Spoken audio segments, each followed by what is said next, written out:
அஸ்ஸலாமு அலைக்கும் வரஹ்மத்துல்லாஹி வபரகாத்துஹு. வினைத்திறன் மிக்க ரமதான், ப்ரொடக்டிவான ரமதானாக இந்த ரமதானை நாங்கள் மாற்றிக்கொள்றதுக்கு சில டிப்ஸ் ஷேர் பண்ணி கொண்டிருக்கிறோம். இன்றைய நாளில் ஆக முக்கியமான ஒரு விஷயத்தை நாங்கள் பார்க்க போகிறோம். ரமதான் வந்தாலே பொதுவாக முஸ்லீம்களுக்கு மத்தியிலேயும் ஈர்க்கக்கூடிய ஒரு முக்கியமான ஒரு தப்பான ஒரு எண்ணம், ஒரு மிஸ்கன்செப்ஷன் என்று சொல்லலாம். அதாவது தூங்கக்கூடிய மாதம்னு சொல்லுவாங்க. காலையில் எங்களோட கடைகளில் மூடி முஸ்லீம் ஸ்கூல்ஸ் எல்லாம் லீவ் கொடுத்து தூங்கக்கூடிய மாதம் அல்ல ரமதானுடைய மாதம். ஸ்லீப் மேனேஜ்மெண்ட், அதாவது தூக்கத்தை எப்படி முகாமைத்துவம் படுத்துறது, இதுக்கு நாங்கள் பழக வேணும் சகோதரி. எங்களுடைய உடம்பு அதாவது சொல்லுவாங்க பயோ கிளாக்னு சொல்லுவாங்க. எங்களோட உடம்புக்குள்ளே ஒரு கிளாக் கொண்டு இருக்குது.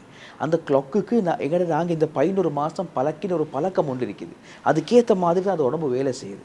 அல்லாஹ் குர்ஆனில் சொல்லக்கூடிய நேரத்தில் வஜஅல்னா நௌமக்கும் சுபாதா, அல்லாஹ் சுப்ஹானஹு வ தஆலா இரா தூக்கத்தை எங்களுக்கு ஒரு மனநிறைவானதாக ஒரு நிம்மதியான தூக்கமாக அல்லாஹ் எங்களுக்கு தந்திருக்கிறார். தூக்கம் என்றது ஒரு நிஅமத், தூக்கம் என்றது ஒரு இபாதத். சில நேரங்களில் தூக்கம் என்றது ஒரு அமல் என்று வரக்கூடிய நேரத்தில் இந்த தூக்கத்தை நாங்கள் மேனேஜ் பண்ண தெரியணும். சஹர் செஞ்சிட்டோம், சுபோக்கு எழுமினோம், தொழுதோம் என்றதுக்காக வேண்டி 10-11 மணியாக காட்டிலும் படுக்கிறதுக்கு இஸ்லாம் ஒரு நாளும் அனுமதிக்கல.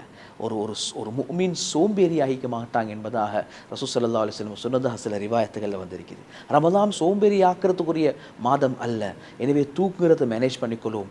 எப்படி தூங்கலாம்? எனக்கு சில நேரங்களில் நாங்கள் சில தூக்கங்களை தூங்குகிறோம், மக்ரூஹான நேரங்களில் சில தூக்கங்கள் சுபோ தொழுதுக்கு பின்னால் அப்படியே படுத்துட்டுறோம். சில நேரங்கள் சஹர் தொழு செஞ்சுட்டு அப்படியே சுபோ இல்லாமல் தூங்கிடுறோம்.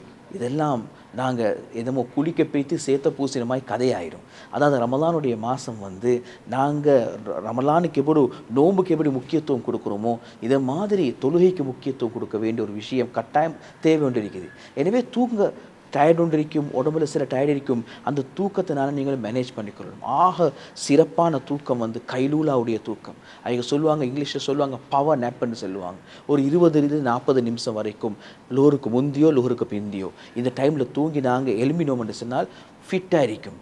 எனவே நாங்கள் தூங்கி பழகிடாமல் எங்களோட இந்த ரமலானில் நாங்கள் ஹெல்த் கான்ஷியஸாக இருப்போம். ஆக முக்கியமாக ஸ்லீப்பிங் மேனேஜ்மெண்ட்டை நீங்கள் பழகிக்கொள்வோம்.